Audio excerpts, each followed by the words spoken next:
गौतम बुद्ध जब घर से आधी रात में चुपचाप निकले, तब उनकी पत्नी यशोधरा एक पुत्र को जन्म दे चुकी थी, जिसका नाम राहुल था।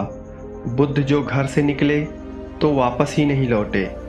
उनके बाद यशोधरा का जीवन कैसा हो गया और बेटे ने क्या किया। महात्मा बुद्ध को 12 वर्षों पश्चात जब सत्य का ज्ञान प्राप्त हुआ, तब वह एक बार अपने घर आए और जब उनका सामना उनकी पत्नी से हुआ, तब महात्मा बुद्ध ने क्या प्रतिक्रिया दी। आज की इस वीडियो में हम आप लोगों को इसके बारे में विस्तृत जानकारी प्रदान करने वाले हैं। इसलिए ऐसी ही वीडियो की नोटिफिकेशन पाने के लिए चैनल को सब्सक्राइब करें तथा बेल आइकन को दबाना ना भूलें। बुद्ध बनने से पहले महात्मा बुद्ध का नाम सिद्धार्थ गौतम था। सिद्धार्थ गौतम का विवाह राजकुमारी यशोधरा से हुआ था। उस समय यशोधरा की उम्र 16 वर्ष थी।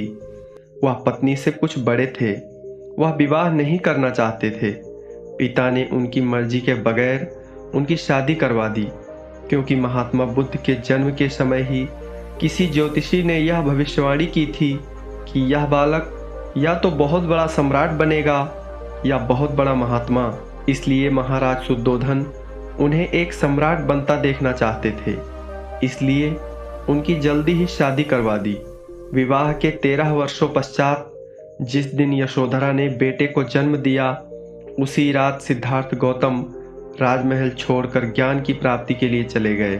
फिर वह कभी नहीं लौटे और न ही गृहस्थ जीवन में लौटे। तब यशोधरा की उम्र 29 वर्ष की थी।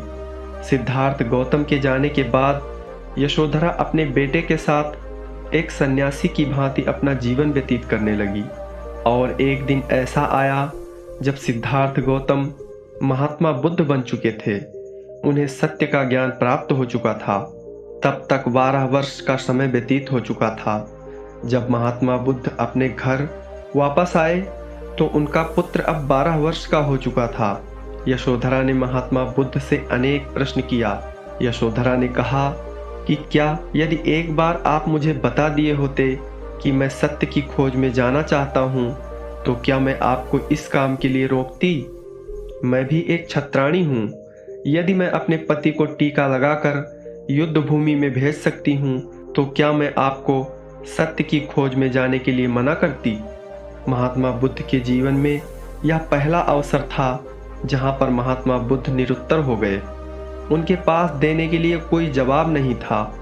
यशोधरा ने फिर पूछा कि जो आप 12 वर्षों तक जंगलों में रहकर कर सकते हैं, वह आप हमारे साथ रहकर इस घर में नहीं कर पाते। इस बात पर भी महात्मा बुद्ध कुछ नहीं बोल पाए, क्योंकि अब महात्मा बुद्ध को ज्ञान प्राप्त हो चुका था। एक साधारण मनुष्य यह कह सकता है कि सत्य को प्राप्त करने के लिए जंगलों अथवा पहाड़ों की आवश्यकता होती है। घर में या बाजार में सत्य की खोज नहीं की जा सकती। लेकिन जिस व्यक्ति को सत्य प्राप्त हो गया हो, वह यह कैसे कह सकता है कि सत्य को प्राप्त करने के लिए किसी स्थान या परिस्थिति की आवश्यकता होती है। उसके पश्चात उनकी पत्नी यशोधरा ने अपने बेटे राहुल को आगे किया और कहा कि पुत्र, यही तुम्हारे पिता हैं, जो तुम्हारे जन्म लेते ही तुम्हें छोड़कर चले गए थे, जिसकी वजह से तुम्हें एक पिता का प्यार नहीं मिल पाया। आज अपने पिता से अपनी वसीयत मांग लो, अपना हक मांग लो। यह सुनकर महात्मा बुद्ध ने अपने बेटे राहुल को भिक्षा का कटोरा थमाते हुए कहा, पुत्र, यही है हमारे संपूर्ण जीवन की संपत्ति, जिसमें तुम्हारा भरपूर हक है। इसलिए आज से तुम भी सत्य की खोज में निकलोगे और एक भिक्षुक की तरह जीवन यापन करोगे। और उन्होंने यशोधरा से कहा कि हमारी संपत्ति में आपका भी पूर्ण अधिकार है, क्योंकि आप हमारी पत्नी हैं। इसलिए मैं तुम्हें लेने आया हूँ और हमारे द्वारा अर्जित की गई संपत्ति का तुम भी स्वाद चखो और तुम भी उसका आनंद लो। यह सुनकर यशोधरा तुरंत महात्मा बुद्ध के चरणों में गिर गई और महात्मा बुद्ध ने अपने पुत्र राहुल और यशोधरा को भी दीक्षा दी।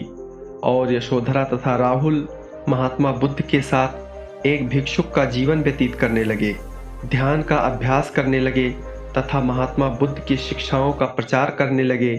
महात्मा बुद्ध के भिक्षुओं में कोई भेदभाव नहीं था। इसलिए उनके पुत्र और पत्नी को कोई अलग स्थान नहीं मिला था। वह भी सभी भिक्षुओं की तरह एक साथ रहते थे। उसके पश्चात राहुल तथा यशोधरा का कोई भी वर्णन उनकी कथाओं तथा उनके धर्म में नहीं किया गया है, क्योंकि उनके लिए सभी भिक्षु एक समान थे। हालांकि कुछ स्थानों पर उनके कुछ खास शिष्यों जैसे कि आनंद का वर्णन आया है, लेकिन राहुल और यशोधरा का कोई भी वर्णन नहीं मिल पाया है। दोस्तों, यह वीडियो आपको कैसी लगी, आप हमें कमेंट करके ज़रूर बताएं।